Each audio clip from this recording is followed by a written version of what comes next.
Good morning, everybody, and welcome back to the UK Stroke Assembly live and in your homes. My name's Tony Banks, Head of Conference and Events at the Stroke Association, and I'm also a really proud Chair of the UK Stroke Assembly. We're into week 5 of our virtual webinar series now. You can catch up on everything we've done so far at stroke.org.uk/UKSA virtual. Last week, we focused on our support that we provide to you, the stroke community. There were 4 sessions in total. You can watch them all on the website now. And this week, we're talking about staying connected. Really important topic this week as we continue to work our way through the coronavirus crisis and we aren't able to meet face-to-face. And actually, we should have been meeting face-to-face at our event in the East Midlands. Today, it would have been the first day of the Stroke Assembly Conference. We're really sad not to be able to see you all face-to-face, but we are so happy that you continue to come back and join us here virtually for our webinar series. So stay with us. Today we're talking about intimacy and relationships with Doug. We'll come on to that in a moment, but before we do, we want to hear from you. As always, please introduce yourselves in the chat box, say hi to others, and put your questions to today's speakers. We have Natalie with us, as always, to take your questions and comments. Good morning, Natalie. Good morning, everybody, and welcome to today's session. As always, if you do have any comments and questions that you would like to share, please do use our chat box. You'll be able to find this on the right-hand side of your screen, and if you scroll down right to the bottom, you'll be able to use the text bar to put your comments and questions in and submit using the little arrow key. Due to today's session and its sensitivity, if you do want to write comments, you are able to be anonymous. If you sign into our chat box using our guest option, you'll be able to put any name or number in there that you'd like to submit your questions. I look forward to reading those throughout. Thanks, Natalie. So yeah, we do look forward to hearing what you've got to say today. We also really want to hear from you about these sessions. Your feedback is so important to us. We will be bringing the Stroke Assembly back in September for another round of webinars, especially for you. So tell us what you think. We'll post a link in the chat box shortly where you can provide your feedback on how the sessions run for you, the topics you'd like to hear from in the future. It's really important. These sessions are designed for you and we want to hear from you. So thank you. So on to today's session. As I mentioned, we've got Doug with us today, who's going to be talking about intimacy and relationships. I'll hand over to Doug now. Enjoy the session and I'll see you in a moment. Hi, everybody. Thanks, Tony. So I'm Doug. I'm a trainer with the Stroke Association and I train our staff who provide support to people affected by stroke. Before I did this role, I worked as a counsellor, supporting people affected by stroke and brain injury, both individuals and couples. And I've also worked on our helpline at the Stroke Association. And I'm really interested in those topics that often people seem not to talk about very much, but which can make a really big difference to our lives. So one of the topics that I cover in training is sex and intimacy after a stroke. And a lot of people who've been affected by stroke have the experience that no one talks to them about sex. And I think for that reason alone, it's a really important topic to talk about.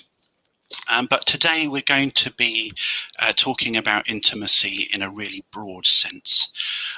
So you can think about the ideas that we talk about today in terms of sex and physical intimacy, but in terms of other types of intimacy as well. So sometimes when we see the word intimacy, we might think of that as a euphemism for sex, but to you, intimacy might be reading to your partner, telling your friend how much they mean to you, or just being able to sit quietly with someone together. So as Natalie said, please do share questions in the chat panel throughout. We're going to share my details at the end, so if there are any questions that you don't want to ask in this session, you're welcome to contact me with those. So why are we talking about intimacy and relationships then? So relationships are really central to all of our lives, whether that's our relationship with our partner, our children, our parents or friends, maybe with our cat. It may be that you're coming to this session with somebody who you're in a relationship with. It may be that you're by yourself, and that's okay. So when everything's great with our relationships, we tend to feel loved, supported and connected.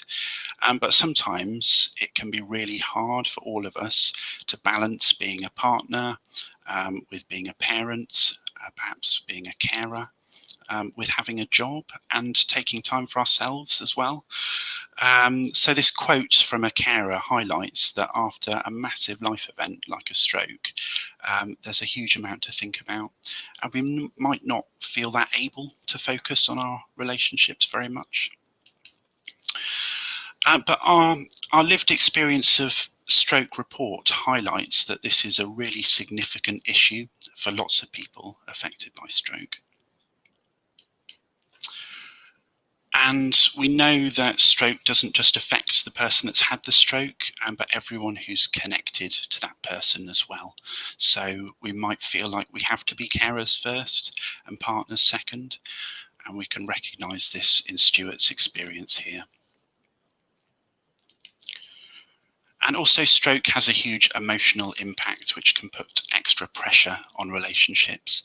So Dave talks here about feeling more grumpy with his wife, and stroke can change behaviour and emotions. And it might be especially hard right now to feel connected to people when we're living through this period of change and uncertainty, and that's bound to impact all of our relationships. We might be missing our usual ways of getting support perhaps, or feeling quite isolated. So if you recognise some of these experiences, then you're not alone. Sometimes we might imagine that we're the only ones feeling a certain way, but it's really reassuring to know that there are other people here in the same boat as us. And what I'd like you to get out of today is two things. So firstly, some ideas that can help our relationships to thrive, which I'm going to share with you. Secondly, just a chance to pause for a few moments out of our day and just give ourselves some time to reflect on what's important to us in our relationships. And at the end of the session, I'm going to give everybody an intimacy challenge. So that doesn't have to be anything that's going to take loads of time and energy. It can be something that's going to feel achievable for you at the moment. Okay, so on to the first of our ideas. And this is the 3 C's, and it's from the charity Relate, who provide lots of relationship advice and counselling. And I quite like it because I find 3 things quite easy to remember. So our first C is communication. And for a lot of people, stroke can affect communication, which can make it really difficult to express how we feel and what we need in relationships. And there's a lot of guidance around that, and everybody's situation is a bit different. But I think it's also important to acknowledge that even without the effects of stroke, we can often misunderstand each other. And that's because we all bring our unique perspectives to relationships, and those are shaped by our experiences throughout our lives. And often we might not really be that aware of the assumptions that we're making in relationships. We tend to think that other people think the same way that we do, until it becomes clear that they don't, and that's where problems might come up.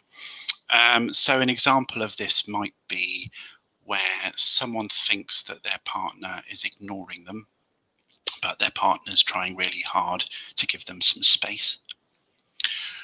So often it can be really helpful just to pause and ask ourselves what assumptions or evaluations we might be making, and check that out with the other person. And if we can use lots of I language, so I feel, I would like it if, that owns what we're saying and avoids putting blame on that other person.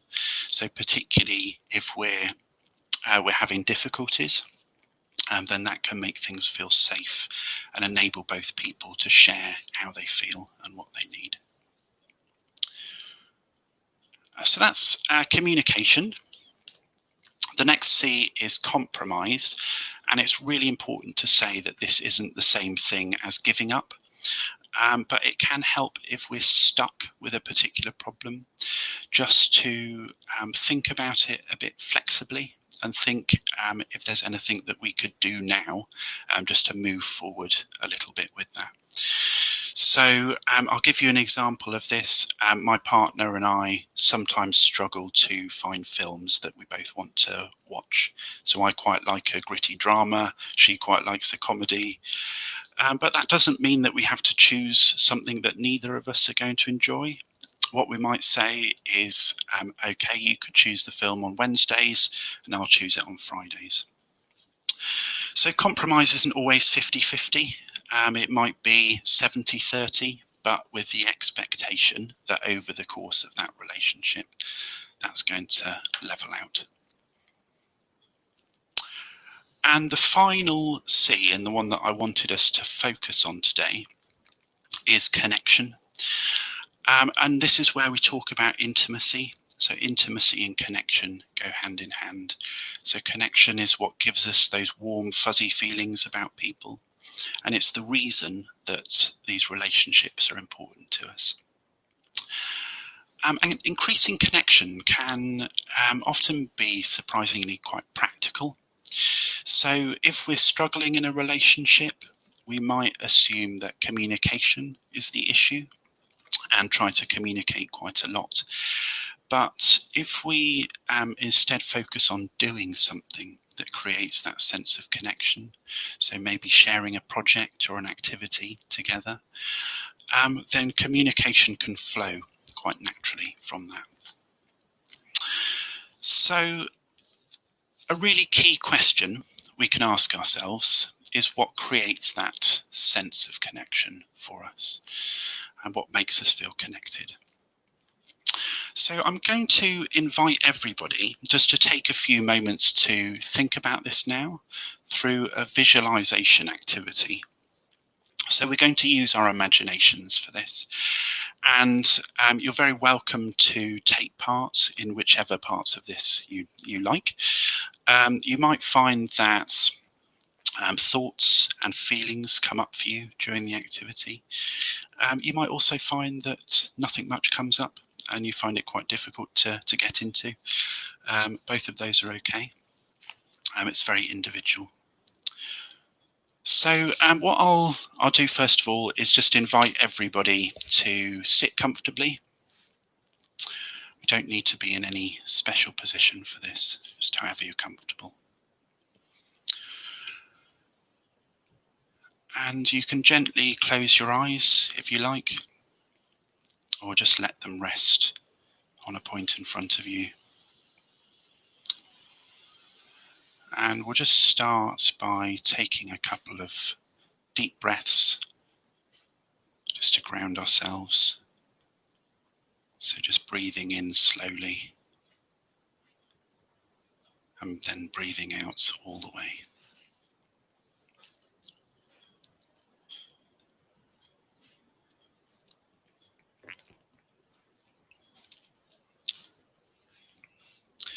And then I'll just invite you to think of somebody who's special for you and picture them in your mind's eye. So it might be your intimate partner or a friend, anyone who you have that sense of connection with.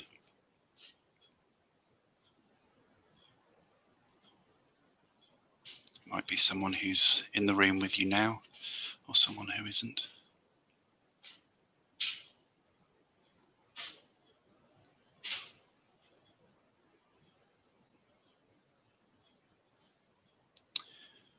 When you have an image of that person, just bring to mind a time when you've been together. So it could be the first time that you met, or a special time that you've shared.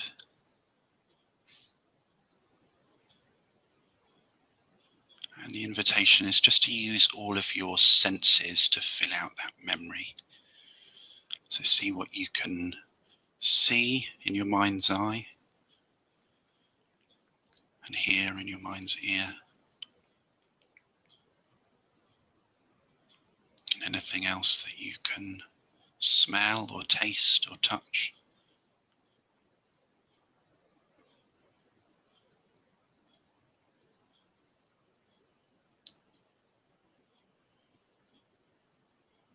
And just see what you notice about that person as you picture them in that scenario.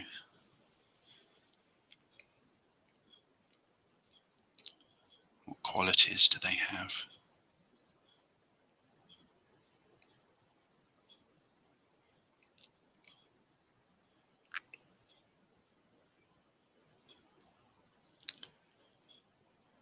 And what is it about them that you really value, love, and admire?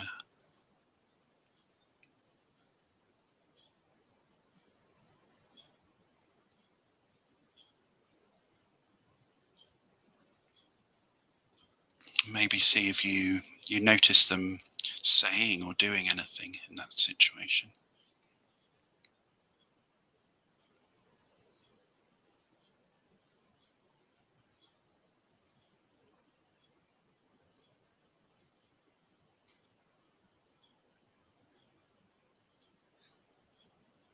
And then in your own time, just slowly come back to the room.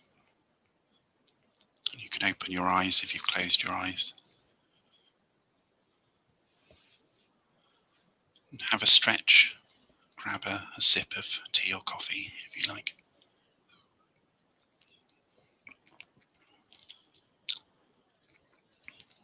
Okay, so I hope we're getting a sense of what that connection is like from that activity. And if anyone would like to share any thoughts on this question on the slides, what makes us feel connected, or anything else that came up for you during that exercise, it'd be really great to hear that. But please only share what you feel comfortable with. Natalie will share your thoughts with the group. So I think we'll just pause for a moment there to give people a chance to think about that and comment. If nothing's coming through, that's okay. We can move on to the next section to give ourselves some more thinking time.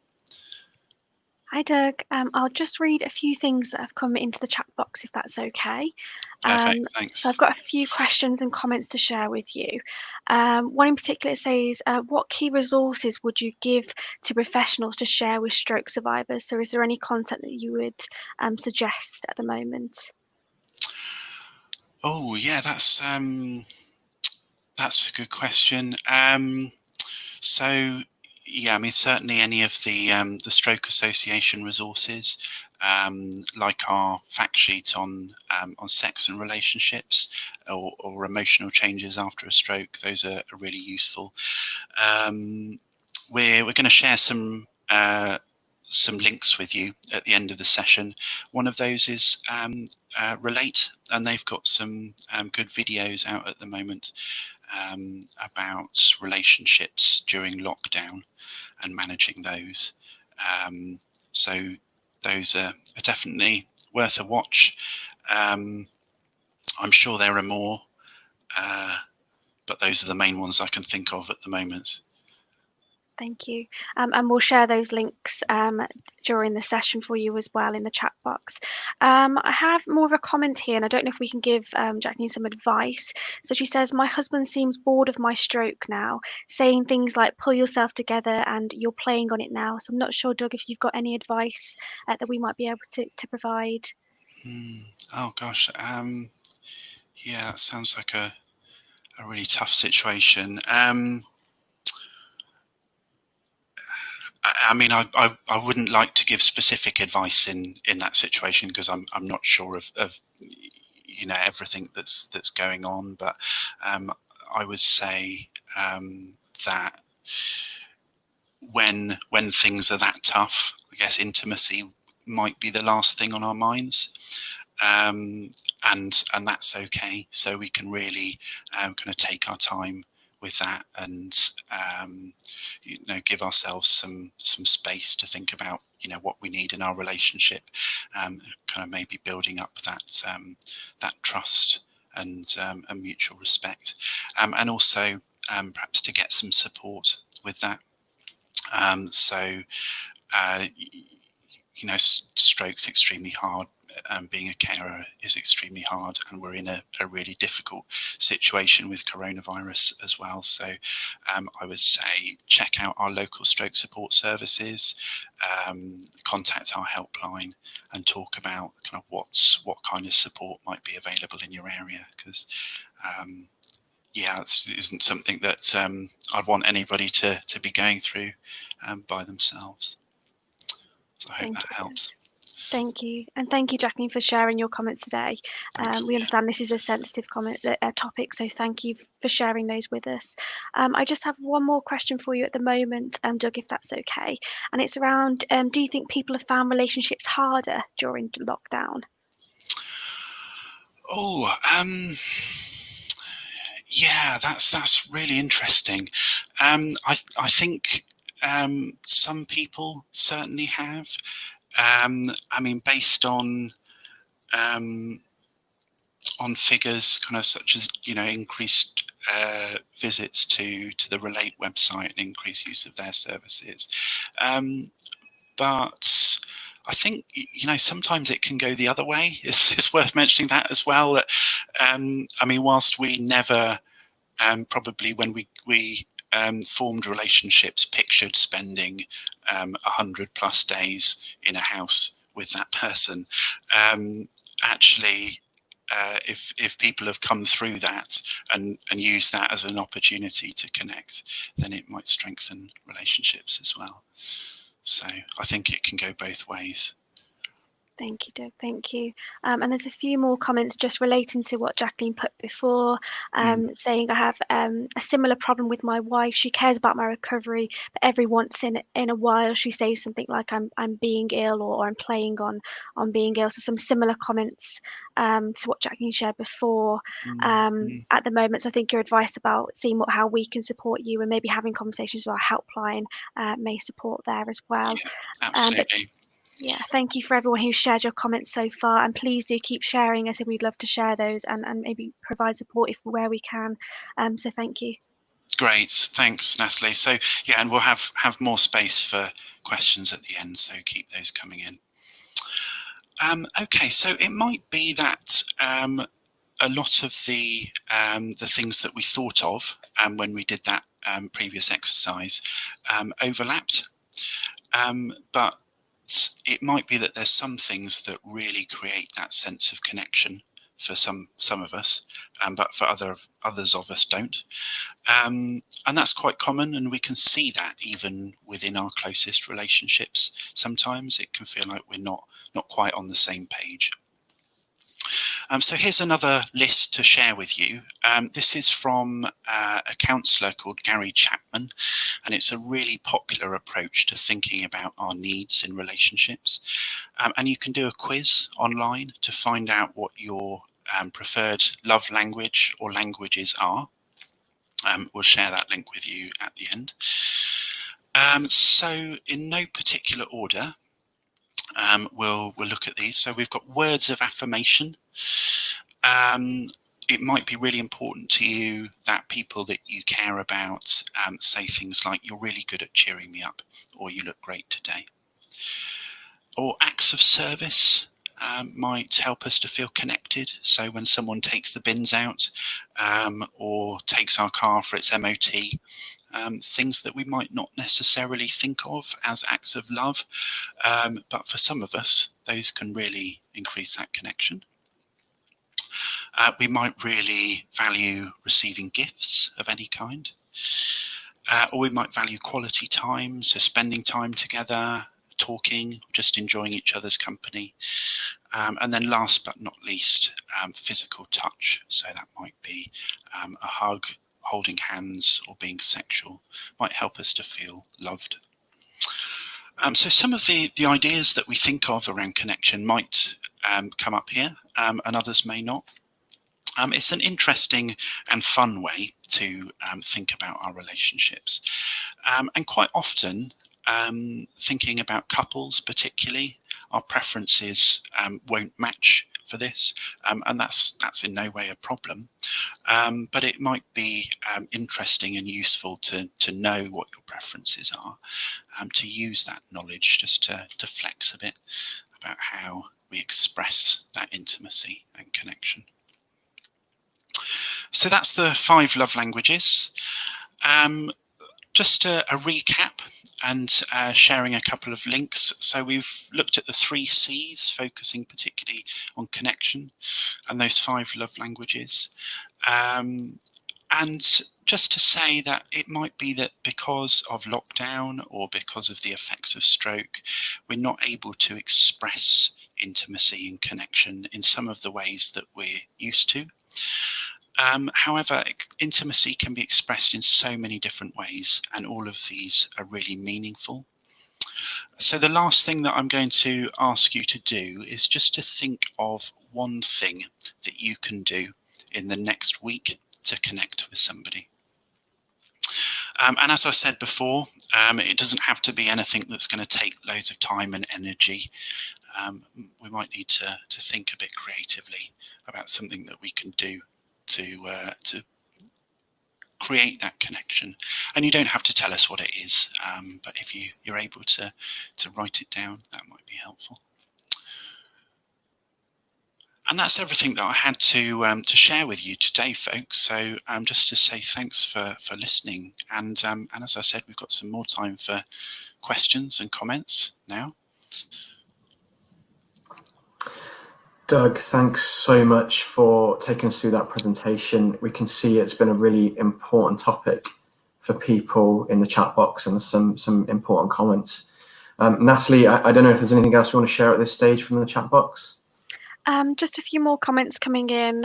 Again, I think a lot of support around partners understanding a lot more around people's stroke experiences.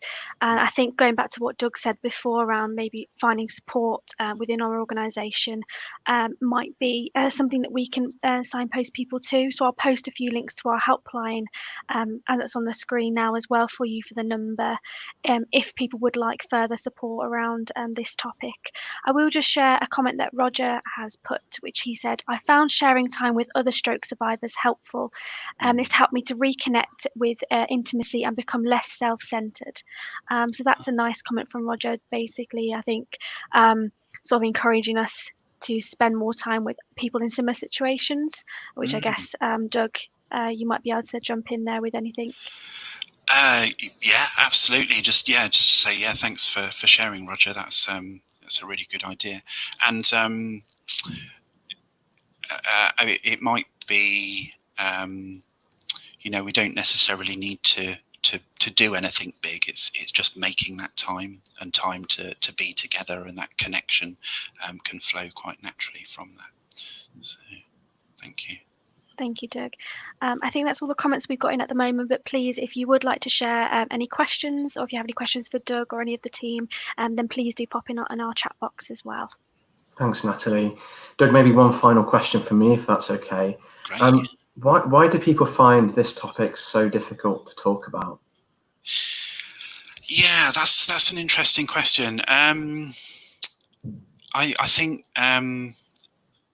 with the topic of sex in particular, often people find that it isn't talked about, and that's because it can feel like an awkward topic to talk about, but also because it sort of doesn't feel like anybody's role to speak about that. So people are sometimes left kind of not knowing who to address those questions to, and that can mean that people are by themselves for some of these issues for quite a long time.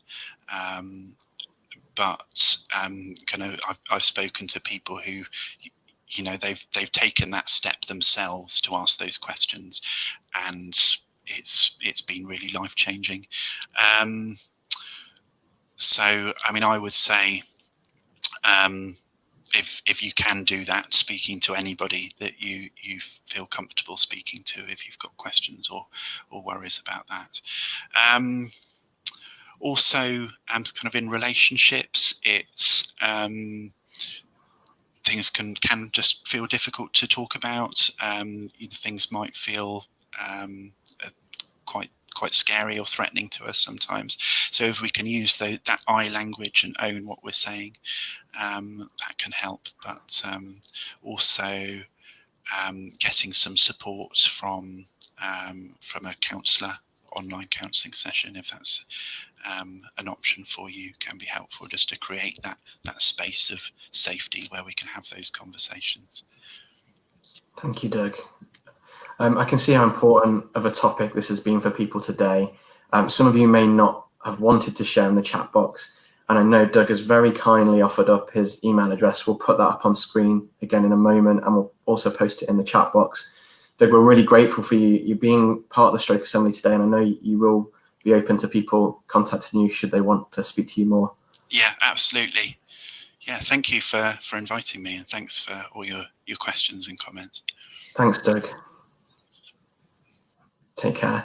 So that's all we've got time for today. We've got plenty more to come this week with the Stroke Assembly online. On Wednesday, you can join us for Getting Online with Aphasia, a great session for anybody, in fact, aphasia or not, if you want to think about how you can get online and access technology a little bit easier. And then on Friday, we're really excited about this session. We have a panel session made up of many different people who are experiencing different things during lockdown. And we're talking about how we can keep connected with each other. There'll be some tips, some sharing of personal stories. And we'll also begin to think about, as lockdown restrictions are loosened, what does that mean for people affected by stroke? We know many people still feel vulnerable and anxious about going outside into the big wide world. And we'll talk about that on Friday at 11 o'clock. Really enjoyed being with you all this morning. We'll put up the helpline number again because we know that may be something that you may want to take access of as well. But for now, we'll see you on Wednesday. Thanks, everyone. Bye-bye.